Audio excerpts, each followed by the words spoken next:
قل أوحي إلي أنه استمع نفر من الجن فقالوا إنا سمعنا قرآنا عجبا.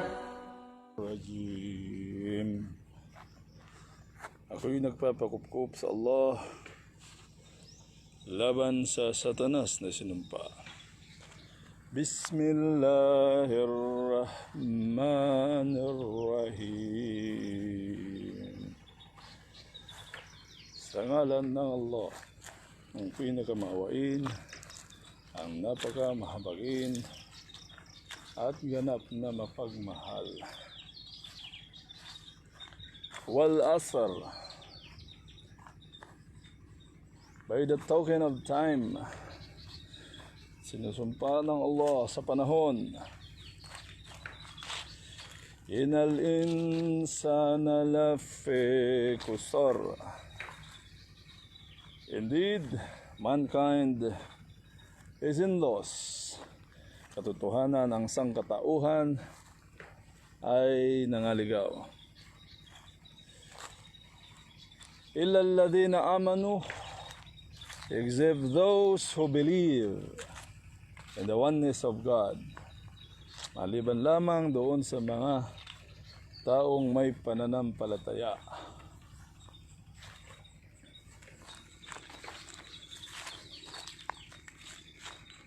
Wa amilus solihat, at gumagawa ng mga kabutihan. Watawasaw bil haqqa, at nagpapayuhan sa isa't isa ng katotohanan, na magsabi ng katotohanan. Watawasaw bis sabr, at nagpapayuhan sa isa't isa na maging. Assalamualaikum warahmatullahi wabarakatuh. Again, this is your Superintendent Pauline Tia Pili. Magandang umaga po sa inyong lahat. Andito po tayo ngayon sa Rosete Mango Farm, dito po sa Gensan, General Santos City. So kung mapapansin nyo, andito ako sa ilalim ng mangga, no? Dito ako sa ilalim ng mangga, at ito kasi tinaniman to ng ang underclass ko isa ring superintendent, pero mag-iisa lang pala si superintendent, kasi siya ay superintendent, ha? Tinaniman niya ito ng mangga 18 years ago. So ngayon po ay namunga na siya, so kung gusto niyang mamunga, pinapa-spray niya lang. So yung gusto pong magpagamot, inshallah, God willing, mag-request po kayo. Kasi sayang yung panahon Kaya kagabi, kahit antok na tayo, may nagpagamot at inshallah gumaling naman siya. So sumanib So natulog kami doon sa kubo, sa kubo. Doon sa mga tents na yon, mga kababayan. Masarap maging matulog sa tent na yan, malinis, walang lamok, tapos feeling safe, Kaya lang may baka na pala may baka palang sumusuag doon sa tent ng isa naming kasamahan, kasi marami rin siyang baka rito, tandon, ayun, sana ba, ayun, may mga baka siya, meron din siyang mga kambing, meron din siyang mga kambing. So, magbasa tayo ng mga comment. G. Muta Malyari. Morning, mate. Good morning, classmate. Kumusta ka na, Nur Aisa Pisaligan. MashaAllah. Good morning po, sir. Watching from KSA. Maraming salamat po. Agnes Tadeo Asano. Good morning po, Sir Paul, and everyone watching from Japan. Magandang umaga po. Liling Evgas Iglesia. Morning, sir. Magandang umaga po. Nasser Gimba Sahab al-khair sir. Sahab al-khair. Assalamualaikum. Nasir. Desel Smreh. Blessed morning po sir. Blessed morning po sa inyo, Desel Smreh. Justin Polbo. Hi po. Hello. Odette Sangkapa. Good morning sir. Magandang umaga po. Ate Odette, kumusta ka na Ate Odette So yung dalawa yung matututunan natin dito.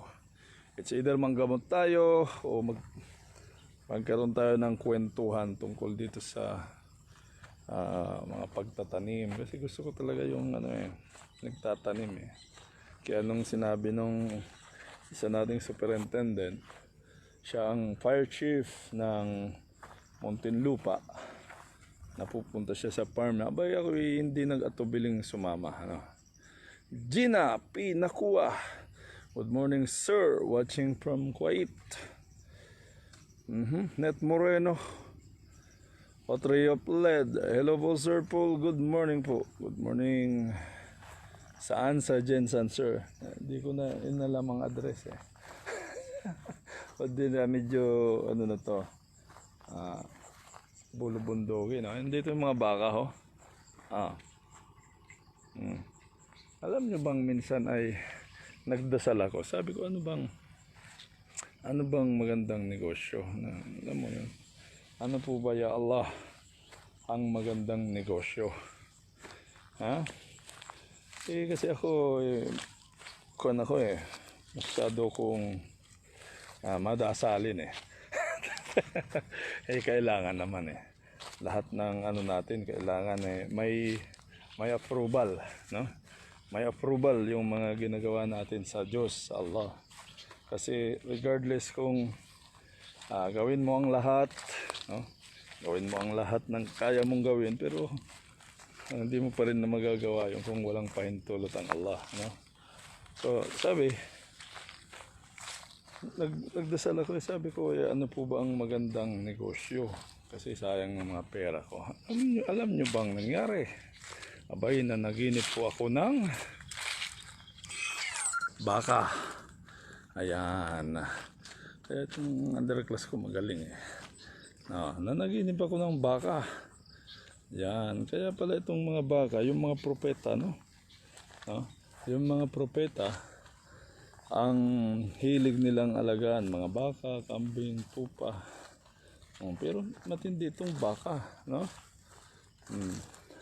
So yung gusto po magpagamot, kung meron man, ay mag-request lang po kayo, So itong baka, kung mapapansin nyo sa throughout history ng mga prophets, sa sangkatauhan, itong baka ang isa sa ano bang tawag din dito, mga hayop na inaalagaan ng mga prophets Ayan, pag ito ay mainit, hindi siya namamatay, unlike yung sa kalabaw.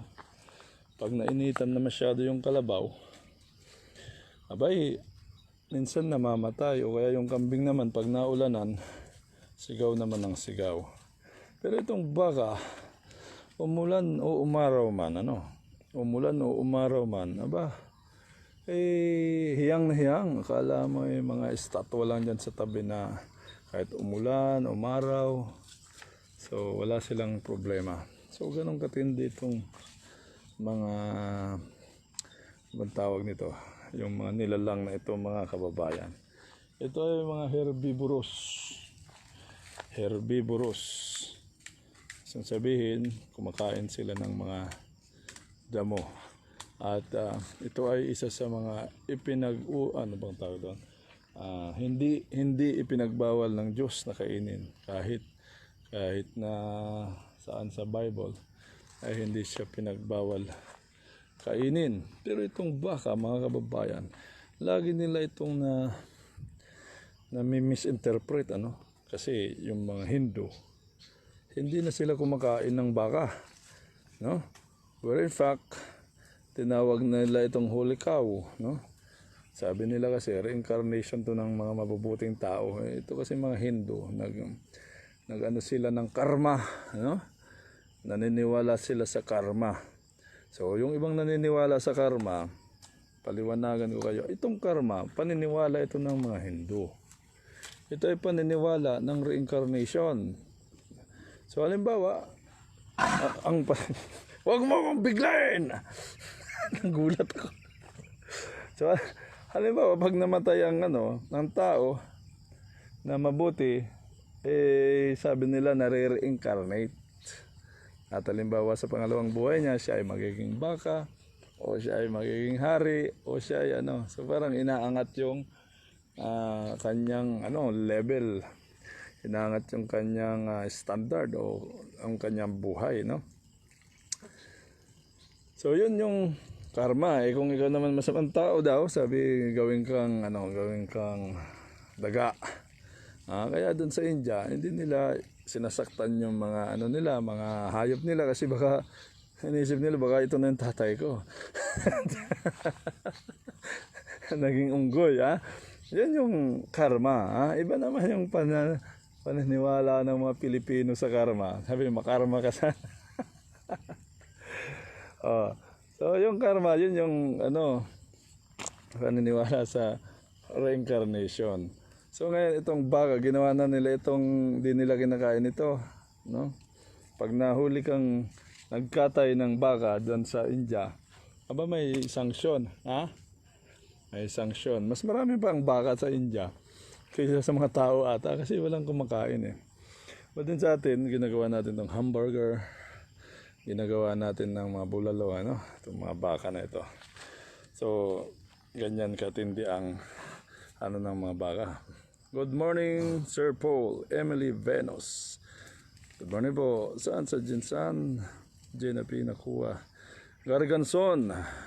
Sir, good morning. Good morning, Gary. Odit Sangkapaha. Gulat ka, sir. Oo nga, nagulat ako. Ang kulit mo! Ang kulit mo, sisipain kita sa mukha! Sisipain kita! Itong baka na ito, Hehehe. Maylin Dakera. Sale Kiguchi. Magandang umaga po sa inyong mga nanonood, Muli dito tayo sa Rosete, Farm. Mango farm ito, farm na lang para kasi may baka Ayan, ang gaganda ng lahi ng baka nila. So kung mapapansin nyo, itong mga baka, ito ang laging parang yung pagkakamala ng mga tao na powerful, Powerful. Kung saan sa Quran may istorya dyan. Ito na lang istorya. Makinig kayo lahat Nasa Bicol ka, sir. Sa Legiguchi. Wala po dito ako sa Jensan. So, dyan sa banal na Quran, mga kababayan, napakahaba ng na yan. Chapter na yan, mga kababayan. Pero, ang gusto sabihin ng Surah Al-Baqarah is the chapter of the cow. Baqarah. Gusto sabihin cow. Sa Arabic, Baqarah. So, yung na yan, yung chapter na yan, kinuha ang pangalan dito sa baka. In short, nasa baka. Kasi, mayroong istorya dyan, mga kababayan. Ang Allah subhanahu wa ta'ala, nung kapanahonan kasi ni Moses, mayroong namatay, Yung namatay na yon mayaman. At gusto nilang malaman kung ano yung kinamatay nitong mamang ito, So pumunta sila kay Propeta Moises alayhis salam, mga kababayan. Sabi ng mga tao, tulungan mo kami, alamin natin yung kinamatay nito o kung sino ang pumatay nito. Kahit ano gagawin namin, basta sabihin mo lang kasi ikaw ay propeta ng Diyos. Kaya, watching from Saudi, ingat sa baka, sir. Maylin Dakera. So sabi ni Moses, as may revelation sa kanyang Diyos, ang Allah, ang revelation kay Moses ganito, maghanap kayo ng baka, maghanap kayo ng baka, at yun ay kakatayin nyo. So ngayon, itong mga Israelita, alam mo naman yung mga Israelita, masyadong yung tanong ng tanong. Marami kayong tanong. Sabi ng mga Israelita, anong kulay ba yan? Ha? Anong kulay ba yung baka na yan? Ha? Sabi, ganitong kulay, golden, no? Golden yellow ba? Oh. Anong itsura niyan? Sabi, yung baka na yan ay hindi ipinagtrabaho. Ayun. Hindi pinagtrabaho. Ngayon, ano pa? Hindi masyadong katandaan at hindi naman masyadong kabataan. Nasa ano lang. So, sinabi na lahat doon mga kababayan ni Moses alayhi salam yung requirement kung ano yung ano bang tawag nito? Kung anong klase ng baka ang kailangan para malaman nila yung ikinamatay nitong lalaki na ito mga kababayan. Uy, mag-request kayo yung gusto magpagamot after nito gagamot tayo. So sabi, mayroon silang nakitang baka pag mamayari ito ng mag-ina, no? Sabi nung mga tao yung mga kamag-anak nung namatay, ito na. Ha? Para ikon natin siguro halos ganito ang itsura niya. Ito medyo yellow ng konti, medyo brown. Ay o kaya ito, no? So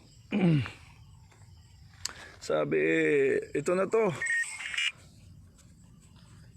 Pagmamayari ito ng mag-ina mga kababayan.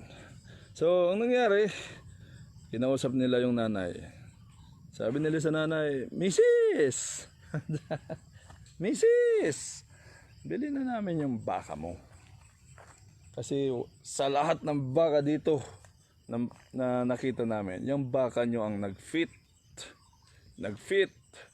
sa ano bang tawag nito?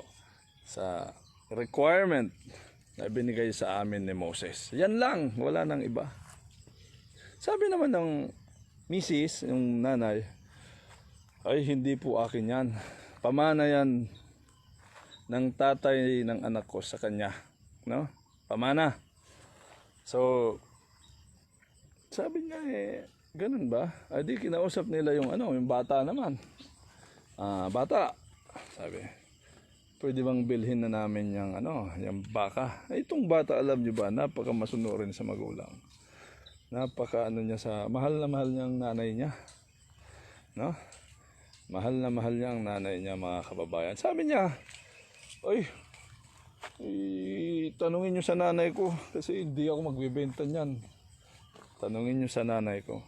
Bumalik na naman sila doon sa nanay niya. No? Mrs. Kuwan daw ganun. Ayaw ng anak mo. Gusto daw ikaw ang magdesisyon hindi. Sabi niya, bumalik ko doon. Hindi naman akin yan. Pamana niya yan. Ngayon, siyempre kailangan Kailangan bumalik sila sa bata. Alam niyo bang sinabi ng bata? Kahit na tanggalin nyo yung ano bang tawag niyan? Yung balat niyan, Pagkatapos ilatag nyo ngayon, Ilatag nyo. Lagyan nyo ngayon ng mga ginto. Yung mga gold coins, Lagyan nyo ng mga ginto. Hindi ko pa rin ibebenta yung baka na yan hanggat hindi pumapayag ang aking nanay. Ayun na. Allahu Akbar. Yun ang pagmamahal sa magulang, mga kababayan, Yun ang pagmamahal niya sa kanyang mga Ronan Lee. Good morning po. Good morning, hero. Itong mga hero natin to, mga fire volunteers natin to, Sila ay wala namang mga sahod. Iwan ko ba? Bakit ba kayo ganyan? Wala namang kayong mga sahod. Ayun na minsan nagkikita kami sa sunog, Mga wala namang sahod tong mga to. But then yung volunteerism nila, yung alam mo nasa puso, yung kaligayahan nila mga kababayan na makatulong sa kapwa ay andun. Kasi naman masaya naman yung magresponde ka sa sunog, Nakaka-save ka ng buhay, nakaka-save ka ng ari-arian. At alam mo ba, sinabi ng Allah na pag ikaw ay nakasave ng isang buhay, ay para mo na rin sinib ang sangkatauhan. Biruin mo yan mga kababayan. Yan ang sinasabi ng banal na Quran. Na kung ikaw ay makasave ng isang buhay, ay para mo na rin na-save ang sangkatauhan. Biruin mo yan. Ha? Biruin mo yan. Balik tayo sa baka mga kababayan. Ayun, bumalik sila doon sa nanay. Mrs., ano ba? Ikaw na lang ang pag-asa. Wala nang iba. Oh, bakit ba? Ano bang sabi ng anak ko? Kahit daw lagyan ng mga ginto, buong balat niyan ilatag yung balat, lagyan ng ginto hindi siya papayag kung hindi kayo papayag sabi ng sabi ng nanay, sige, yun ang presyo niyang baka na yan. Allahu Akbar, napakabait ng baka, ha? Huwag ka lang manunuag, ha? Wala ka pa namang pangsuag, ha? Yan, ha? Yan. Ay, mabait pa lang baka, sandali. Bumati ka muna, baka, ha? Bumati ka muna. Yan. Kasi ikaw ang ikaw ang subject matter. Ayun, umalis na. Wala kang kalang baka ka! Nice and good morning, Sir Paul from Hong Kong. Hiddleby Bagi. Aida Disabel, good morning Sir Paul, watching from New Zealand. Good morning po. Ay naku, Allahu Akbar. Wala na bang magpapagamot, ha? So sabi ng nanay, yun ang presyo. Biruin mo yan. Tinginan nyo. Tinginan yung mga tao. Ano bang mayroon dito sa mga bakang ito, ha? Tinginan yung mga tao. So ngayon, sabi, okay na yan. Mayaman naman yan. Ayan, balik tayo mga kababayan. Mayroong tumawag Nancy Hendrickson, hello! Hi po Ate Nancy Hendrickson, ang tataba ng mga baka. Mylene E. Dakera. Rabakalani, sir, kung alapang iba ako muna. Uli, sir, kung pwede. Sige. Kaya wala ka na namang green ha? Wala ka na namang green. So ito na yun. Pumayag na sila na binayaran. Yung kabayaran niya, kung ano yung napag-usapan mga kababayan. Pero kumbaga, nagkapera yung mag-ina. Nagkapera. Unang-una doon, matututunan natin yung pagmamahal sa magulang, Kristiyano man o Muslim, tinuturuan tayo na maging mapagmahal sa magulang. Sa Christian, isa yan sa 10 Commandments. Honor, isa yan sa 10 Commandments. Honor your mother and your father. Yan. Sa Islam, birrul walidain, obedience to parents. Obedience to parents. Pag napapansin nyo yan sa banal na Quran mga kababayan, ang pagmamahal sa magulang o ang obedience sa magulang, ito ay pangalawa sa pagsamba sa nag-iisang Diyos. Tingnan nyo yung 10 Commandments nyo. 1, 2, 3 para yun sa Diyos. Kung di ako nagkakamali, andun na yung sumunod na yung para na sa magulang. Kasi 9 years tayo dinala ng ating nanay sa ating sinapupunan. Yung tatay natin nagtatrabaho. Wala pa tayong kamanguang kung kutisin tayo ng mga tao at hindi nila tayo pinadetektahan, hindi rin tayo mature, So talagang yung mga magulang, pinag-utos ng Diyos na talagang anuhin natin sila, yung i-obey at mahalin. At sabi ng Allah, kung sila ay tumanda na, white Persian cow for milking, sir. Persian cow pala ito. At pag sila ay tumanda na, wag mo siyang lang sasabihin sa opa. Alam mo ba yung ano bang tawag doon? Yung parang hindi ka konforme, yung masasaktan sila yung mga magulang mo. Hindi ka makapagsabi ng masama against sa kanila. Yun ang ng Allah Subhanahu wa Ta'ala sa mga tao, sa mga Muslim. So ganoon din sa mga Christian, itong honor your mother and your father. Para ganoon na rin 'yon mga kababayan. So Muslim at Christian, parehas tayo tinuruan na mahalin at sundin ang mga magulang. Pero may ano yan may hangganan yan yung pagmamahal. Andun yung pagmamahal. Yung pagsunod ba? Yung pagsunod sa magulang, pag tinuruan ka na niya na na sumamba sa iba maliban sa Diyos, sa Allah, ay pwede mo nang hindi siya sundin, mga kababayan. Kung sabihin na magwalis ka, hindi magwalis ka. Huwag kang magreklamo. Huwag kang magreklamo, ha? Kung sinabi na halika, magsamba tayo doon sa at magload-load kayo sa mga bato doon, sa mga kahoy doon, o sa mga statwa doon, abay, pwede mo nang hindi sundin. So balik tayo doon. At alam mo ba, nakarugtong iyon, mga kababayan, ng duwaa. Alam mo yung duwaa, yung dasal, mga kababayan. Nung tatay ng bata, abay, nasa tatay din pala bigla namang pumasok ito si Mr. Tatay pumasok ang tatay, nanay lang tsaka anak ang pinag-uusapan natin dito. Pumasok ngayon ang tatay. Alam nyo ba yung tatay na yun mahirap. Siya na siguro ang pinakamahirap doon sa mga Bani Israel. Sa mga Israelita, siya ay mahirap. Ang pagmamayari niya lang ay yung baka na maliit, batang baka. Pagkatapos sinabi niya, mga kababayan, nag-pray siya sa Allah. Ya Allah, ang pagmamayari ko lang itong baka. Kaya lang matanda na ako. Di ko na ito mapastol.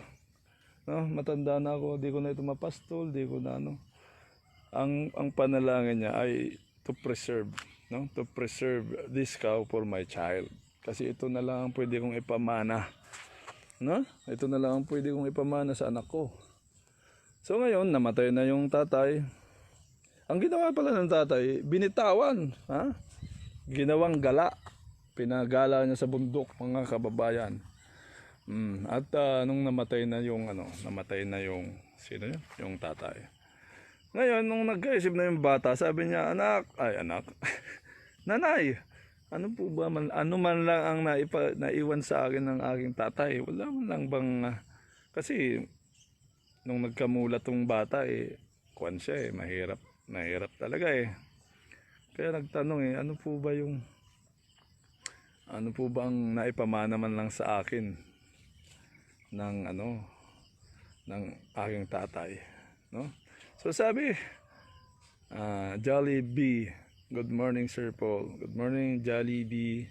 Ang kulit mo, ang kulit. Jollibee.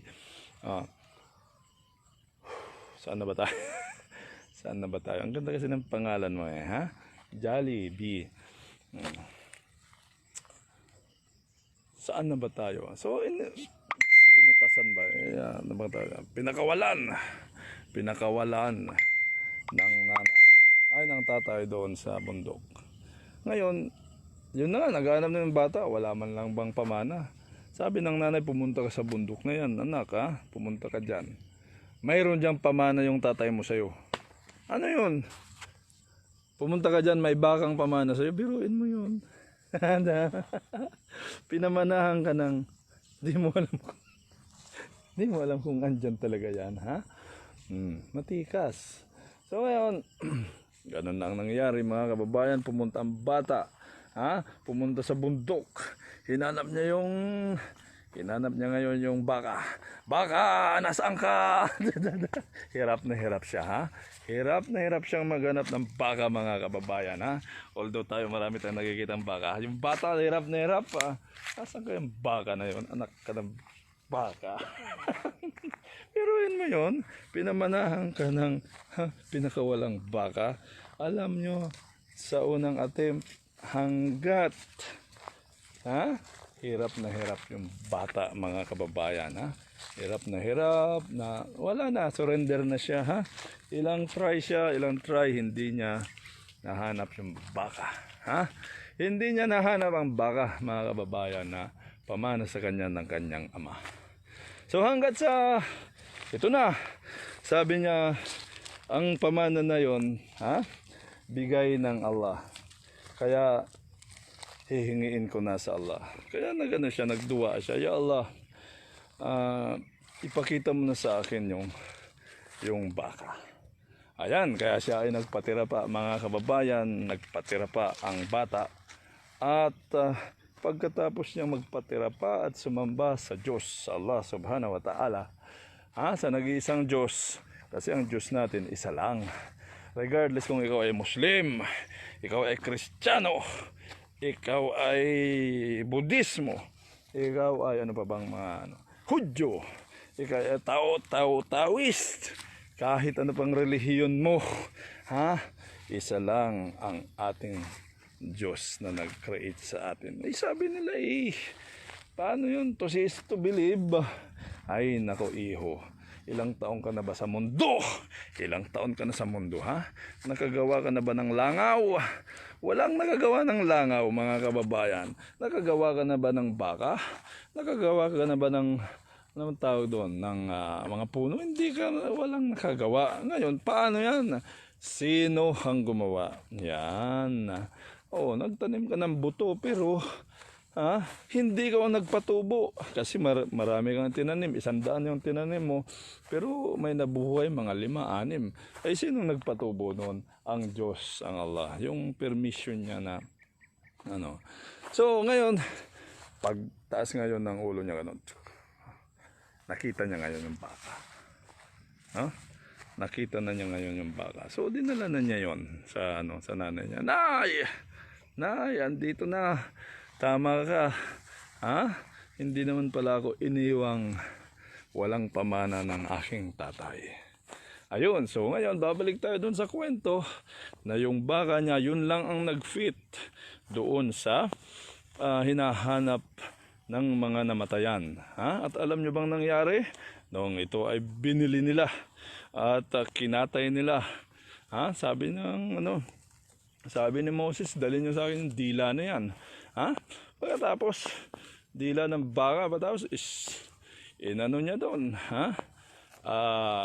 hinampas niya doon sa sa lalaki, sa patay, mga kababayan, doon sa patay. Alam niyo bang bumangon ang patay? Allahu Akbar. Bumangon ang patay, mga kababayan, at itinuro ang slayer sa kanya, yung pumatay sa kanya. Ito palang pumatay kaagawan niya sa mana, mga mayayaman ba? Kaagawan sa mana, mga kababayan. So dahil ayaw niya na may kahati siya sa kayamanan, pinatay niya yung tao na yun. Sorry Sir Paul, naantala kita lang saglit, masayahing pangalan. Jollibee. Papangalan ko rin yan, may karugtong pa, bida ang saya.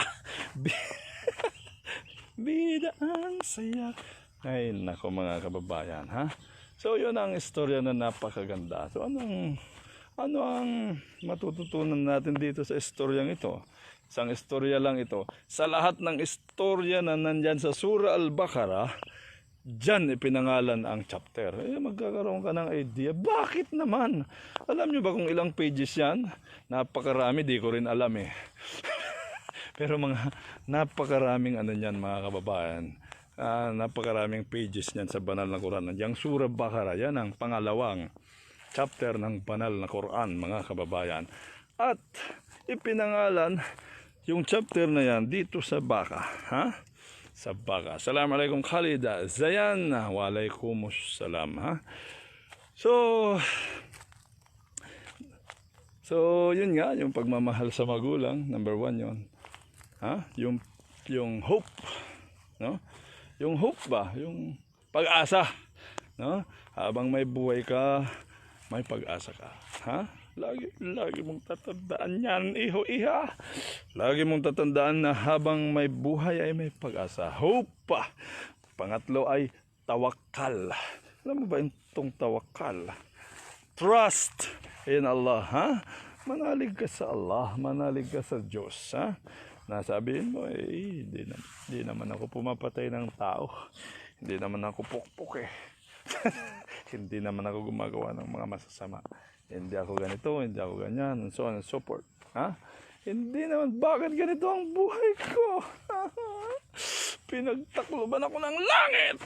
Pinagtakloban ako ng lupa. Nasa gitna ako ng langit at lupa. Iniipit ako ng dalawa. Nasaan ang ustisya? Wala na. Wala na. Kukuha na ng lubid. Pagkatapos, anong gagawin sa lubid? Ay, nako, Wag ganon, Kumuha ka ng lubid. Itali mo sa baka. Nice farm, sir. Joban Peñara Dondo Rafael. Sa ano ko to, hindi sa akin to, mga kababayan, Sa isa nating superintendent, Kay Superintendent Rosete. Kasi nung kapanahunan, itong dito sa Jensan ay mga hindi nila tinitil yung lupa nila, no, hindi sila nagbubungkal ng ano. So nakuha tuloy ng mga dayo. Sila mga galing sila sa Ilocos, pero sila yung nagbungkal nito. Sila ang nagtanim. So ngayon, tingnan nyo, sila na ngayon ang nakikinabang dito sa mga lupain na ito, mga kababayan.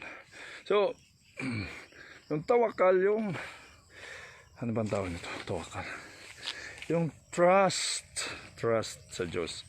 Yung ano bang Tagalog ng trust? Pagtitiwala. Ayan.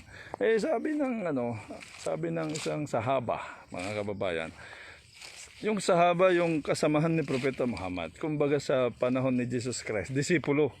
Pag sinabi mong sahaba, companion, disciple, Sabi kasi si Prophet Muhammad, siya ang pinakamaraming disipulo, no? Si Jesus Christ, ilan ba? 12. Ang Prophet Muhammad, nung sinugod nila yung Makkah, nung nag-march sila doon sa Makkah, they are 10,000. 10,000 strong believers. Pero hindi sila nakipaggira doon nung pumunta sila sa Makkah. But then, nag-surrender lahat yung mga nag-surrender yung mga inhabitants ng Makkah. And they subdued to the power, to the will of God, to the will of Allah. So, saan na ba tayo? Kung anong pinagsasabi natin? Okay, magagalit, kasi 8:10 na, okay, magagalit. So, itong tawakal, ano bang tawag itong tawakal? Yung trust nga, yung trust. Yung sabihin natin yung trust in God, trust in God. So, sabi ng companion, Ya Rasulullah, O Messenger of Allah. Ya Rasulullah, kailangan ba na itali ko pa ang camel? Pwede naman ako mag-trust sa Allah. Pwede ko naman na iwanan lang dyan yung camel. Tapos mag-pray ko sa Allah, Ya Allah, wag sanang mawala yung camel ko. Lodi Sir Lodi, di mo ata nagustuhan yung t-shirt na pink. Madam M pa naman. Yung tapat kayong pinaglilingkuran na gusto ko yung pink. Ay, naluha ako dahil sa gusto ko lapi, Nasaan nako? Magkano nang binayad ko dun sa basketball uniform nyo na yon, Magkano na, pagkatapos hindi pa rin maganda yung pagkagawa, Pakaganda ng lugar mo dyan, Sir Paul, Salamat. So ngayon, kailangan ba na mag-trust na lang ako sa Allah? Di ko na itatali ito. Sayang naman Sabi ng Prophet Muhammad, itali mo ang camel mo at pagkatapos ay mag-trust ka sa Allah subhanahu wa ta'ala. So kailangan mo munang itali yung camel. Pagkatapos magtiwala ka sa Allah. Dalawa, gusto sabihin, meron kang part na gagawin, kung puro ka trust, sabihin mo, Ya Allah, wag sana po akong maaksidente. Kung nagpatakbo ka naman ng sasakyan mo 100 km per hour, ano ka ba naman? Mahirap nang i-control yun, mga kababayan.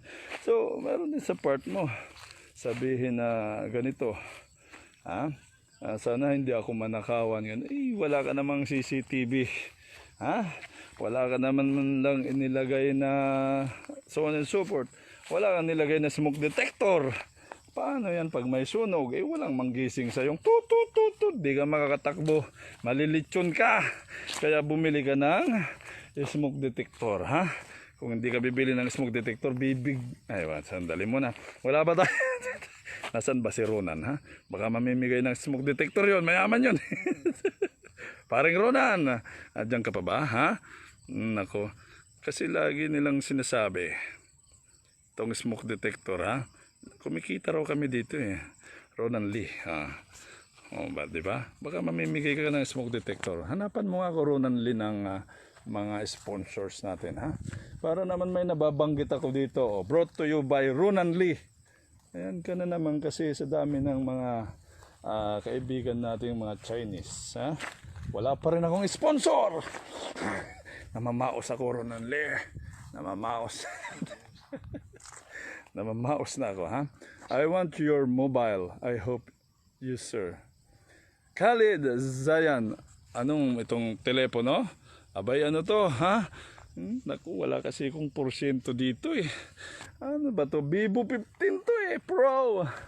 Vivo 15 Pro. Ay, naku. Kumita na naman ang Vivo na wala ako. Ay, naku.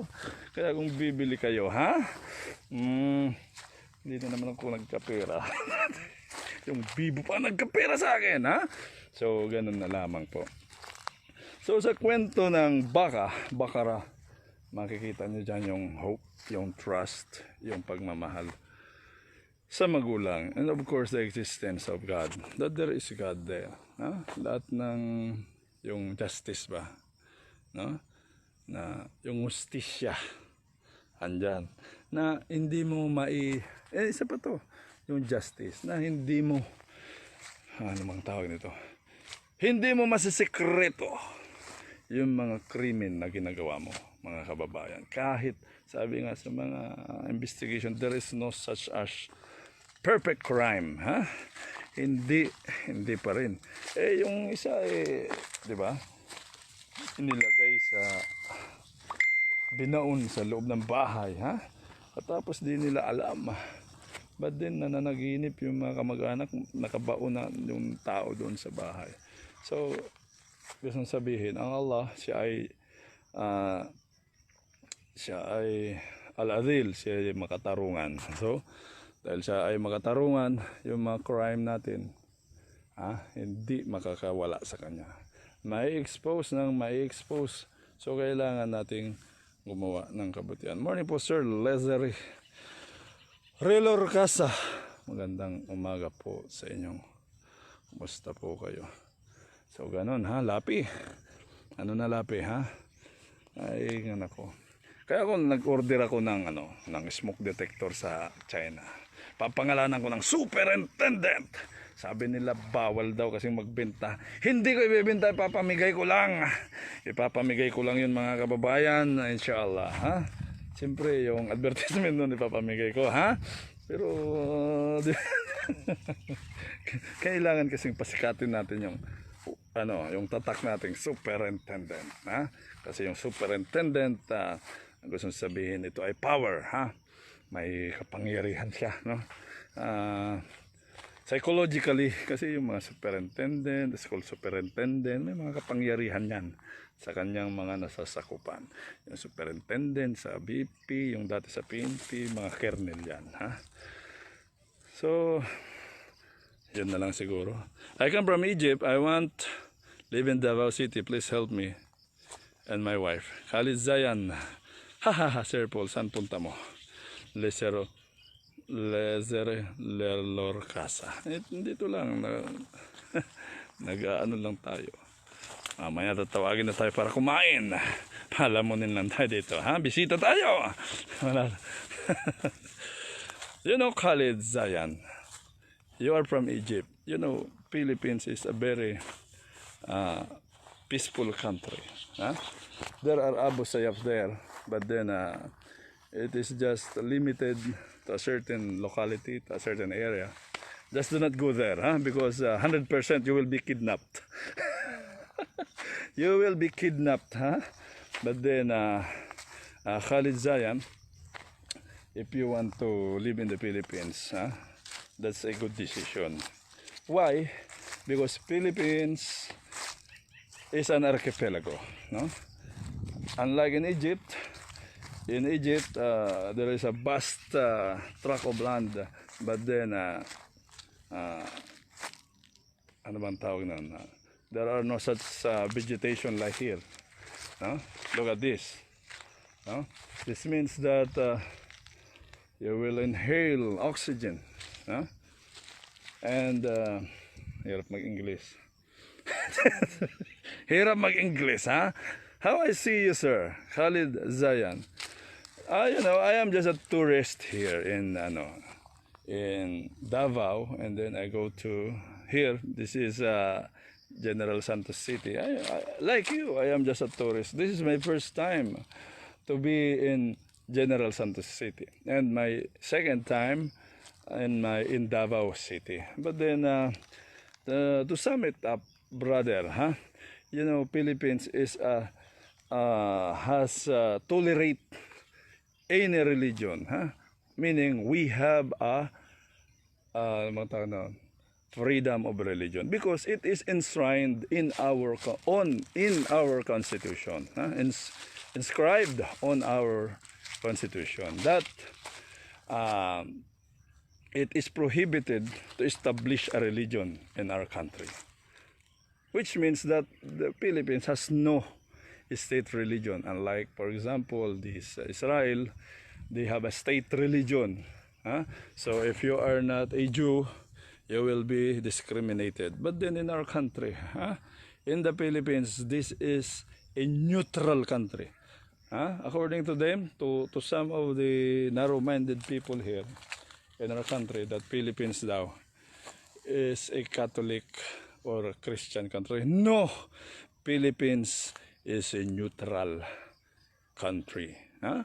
The state prohibited the establishment of a religion, which means, you know, Sir Egypt. Oh, of course we know Egypt.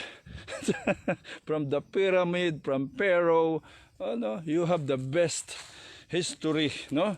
You have the best history, and you are one of the archaic civilization. But then, as to progress, Egypt was what do you call it? Overlapped by some countries, no? Even though you are one of the oldest civilization, shall I say? Hirap mag-English. So a country which has a freedom of religion is good. Okay? So for example, if you will sojourn in India, it is not good because the Hindus, the Indian people, they are very religious. They are very Hindus, and they are religious in their religion. So if they found you to be a Muslim or they found you to be Christian, you will be discriminated. But then here in the Philippines, regardless of your religion, they will just stare you like that. But then the treatment is okay. The treatment is the maximum tolerance. All Filipinos should observe maximum tolerance. Why? Because we have difference in our religion. No? That is why one of the officers says that we love, but then because of our differences in religion and ethnicity, no, we are prohibited by loving others. So we hate others because of their religion. We hate others because of their looks. No? But then that is not what God wants us to be. God wants us to have a peaceful community because mankind, we are brother and sister in humanity. We came from Adam and Eve. You know, we came from Adam and Eve. And we should love each other, no? Regardless of our religion, ethnicity, color. And that is the message of the Prophet Muhammad, that the black is not better than the white, or the white is not better than the black. That is why Islam erases racism, erases discrimination. And the prophet always said that the best deed is to free a slave, no? To free a slave, because he is totally cutting off the slavery in his society, and because of that teaching, there is no more slavery at present in this world. Huh? You are a good Muslim, sir. I love you for Allah, sir. Khalid Zayan. Okay. Alhamdulillah. So, do you know what I am talking about here? We're talking about the baka. Baka is bakara. Bakara. And I told them the story of bakara and the moral lessons, no? And one of these is, and the moral lessons are, number one, the bir al walidain, no? Bir al walidain is honoring your parents, obeying your parents. Number two is hope, no? Hope that even though you are in a disadvantaged position, you are poor, you should have hope. To whom? You should have hope, not to anybody that Mr. X will give you money, that Mr. X will give you such and such and such, but then you are hopeful that someday Allah will give you the blessings. John Mercendico, John Mercendico, good morning.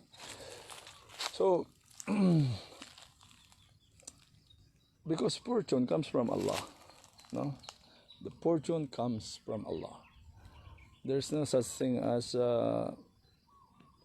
wealth or money came from anybody. It is always by the permission of Allah. So you should have hope, and another, you should trust Allah, and then you should believe that there is God, that there is Allah.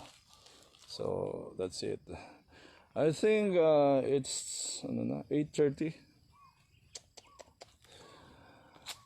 I should say goodbye, and I hope that you appreciate the beauty of mango trees in the farm of Rosete, Superintendent Rosete, the City Fire Marshal of Muntinlupa, no? City Fire Marshal of Muntinlupa. And I am encouraging all of you to plant trees. The Prophet Muhammad, may the peace and blessings be upon him, said that, ano ba yun? He said that you do good deeds even though planting a tree, no?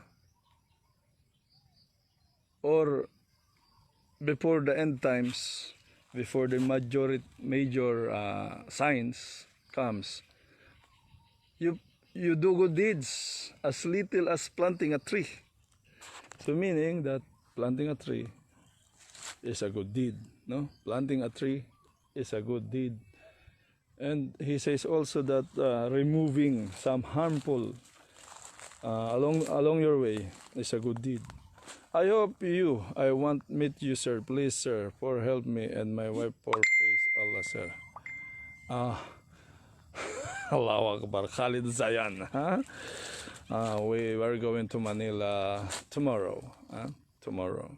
And I hope that you will be happy with your wife and your in-laws, because Filipinos, there is يهدي إلى الرشد فآمنا به ولن نشرك بربنا أحدا